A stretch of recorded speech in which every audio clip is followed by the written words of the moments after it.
students, today we will start a new topic, Mesopotamia and its geography, in the chapter 2nd, Writing and City Life. So here you can see this is Mesopotamia, which is at present Iraq. ठीक है, Iraq is a land of diverse physiographic divisions. Here you can find the desert, the plain, the mountain, okay, undulating plains. Okay, here what is undulating plains? You can see they're having gentle slopes and gradually they're rising toward the tree covered by mountains. Okay, and ranges with, you can find here clear streams, and these are the whole forest. Okay, forest regions with enough rainfall to grow crops. So here agriculture began between 7000 to 6000 BC. So in the north you can find here there is a stretch of what? Of upland called the steppe. Steppe here is the grassland, okay, where animal herdings offer better livelihood than agriculture. So after the winter rains, sheep and the goats they feed on these grasses, okay, and low shrubs grow here. So to the east you can see here the tributaries of the Tigris, okay, they provide routes of communications with the mountains. Here you can see they provide route of communications with the mountain of Iran. Then here the south is the desert regions, and that is where the first cities and the country emerge.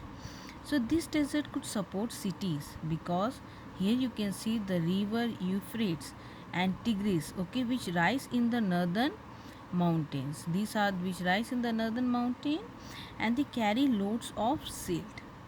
So okay, when the flood or when the water is let out on the field, you can see here the fertile silt deposited. So after Euphrates has extended into desert, so its water flow out into small channels. So these channels flood the banks and in the past functions as the irrigation canal. Water could be let into the field. So if we talk about wheat, barley, peas or lentil were necessary of all ancient system, that of the Roman Empire. So it was the agriculture of the southern Mesopotamia that was the most productive, even though the region does not have sufficient rainfall to grow crops. Okay, because of this river and its tributaries. So not only agriculture, Mesopotamia, if we talk about the sheep, the goats that grazed up the steppes in the north, eastern plain, okay, and the mountain slopes that is on the track to high for river to flood and fertilize, produce the milk, meat and wool in abundance. Fish are available in rivers and date palm gave fruit in summer. So let us not, however, make the mistakes of thinking that city grew simply because of the rural prosperity. So we shall discuss other factor also.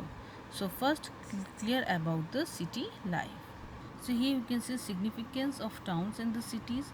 So when we talk about the town and the city, it is not just the place where you can see large number of population live. It is when an economic develop in all spheres other than food protections. When there is an economic activity developed in place, so here there you can see the density of population will also increase. So under this condition, it is an advantage for people to cluster in towns. So urban economy, it comprise beside food protection, you can see trade, manufacturers, services. They also help significant role, or they also play a very significant role. The people of the city were not self-sufficient. So you can take an example that if we talk about the good and services, they have to depend on other people or either of a city or of village. There is continuous interactions among people. For instance, to make a seal from stone, okay, it need to be curve the stone.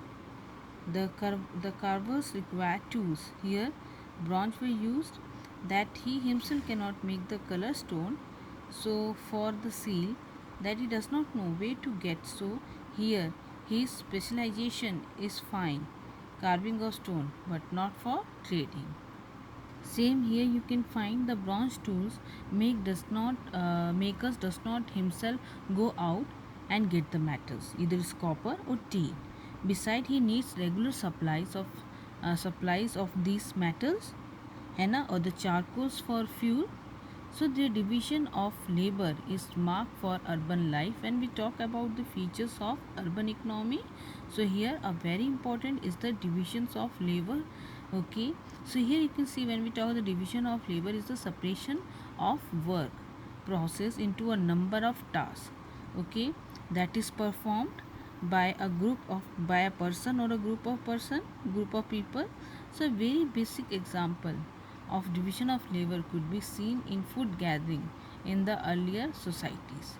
So you can see man would be the hunters and the women and children would prepare food and collect berries. So the best idea was that it was very simple division of labor to enable the best use of different skill. Okay, so there must be social organization in places. For the manufacturing industries, you need various type of material as stone, fuel, metal, wood that you cannot find at a particular place. So what you will do? So they need to be organized. Way of trading and storage is needed. So beside other activities to be coordinate, so earlier we talked about stone cutters who were making seals. So we saw that he needs tools of bronze and as well as utensil for carving. Obviously, in such a system, people gave command that other follow, and urban economy often require the keeping of written record. Here you can see in the Varka head, okay, where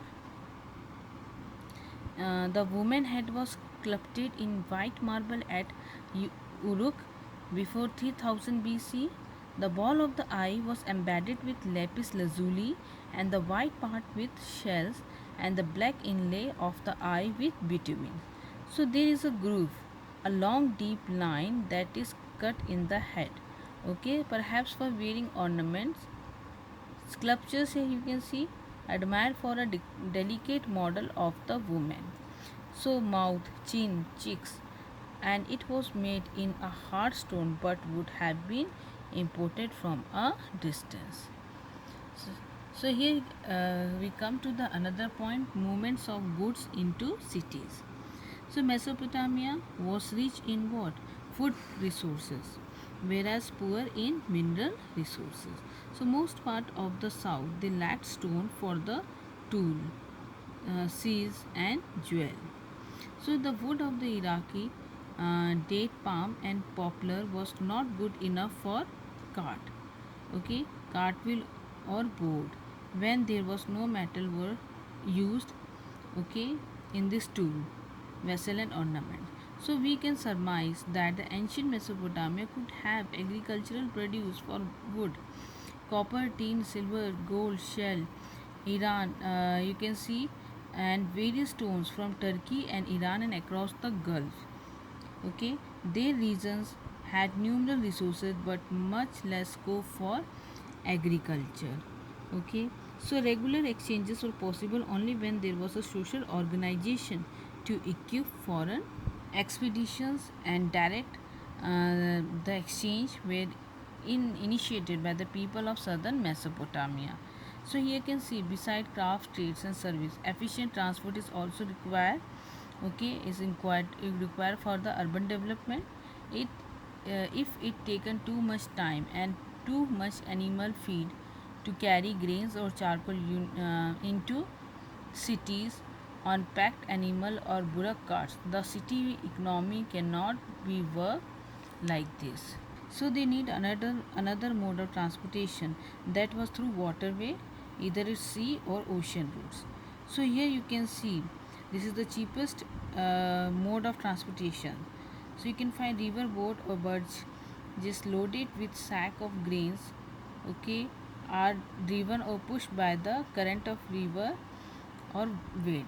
But when you can see this animal transport the good they need to be fed.